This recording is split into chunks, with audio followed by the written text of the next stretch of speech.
This is the AI News Flash for July 9th, 9 p.m. UTC. First up, Federal Reserve Chairman Kevin Warsh has named the members of his monetary policy task forces, and venture capitalist Mark Andreessen will lead the team focused on productivity, jobs, and artificial intelligence. Andreessen's group includes Asha Sharma, the Microsoft executive who heads Xbox, and Charles Jones, a Stanford economics professor currently on leave at Anthropic. Their job is to analyze how AI could reshape productivity and employment so the Fed can set better policy. The task forces cover everything from inflation to AI, with former Walmart CEO Doug McMillon and economist Raj Chetty leading other groups. The work is expected to wrap up by the end of the year, producing a set of recommendations for improving monetary policy making. Warsh described Andreessen as a friend from his college days, and the appointment stands out as a rare case of Silicon Valley thinking being wired directly into central bank policy.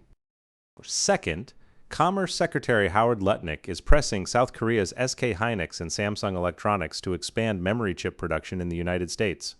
Bloomberg reports, speaking at an event hosted by Micron Technology, Lutnick confirmed he is in discussions with both Korean memory makers, citing a global shortage of components critical to AI development, though he declined to share specifics.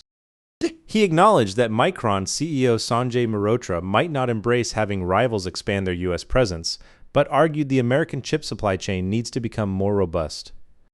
The push comes just as SK Hynix priced a U.S. listing worth about $26.5 billion this week, and with AI memory still in short supply, the question is how much Korean capacity Washington can actually pull onshore. Third, OpenAI is shutting down ChatGPT Atlas, its standalone AI browser. Atlas launched in October 2025 as a Mac desktop browser, which means it lasted only about 9 months. The targeted deprecation date is August 9th, and users will get migration guidance through in-app notifications and email. The reason is consolidation. OpenAI's new unified ChatGPT desktop app bundles, browsing capabilities, codecs, and the new work agent, effectively absorbing what Atlas was built to do.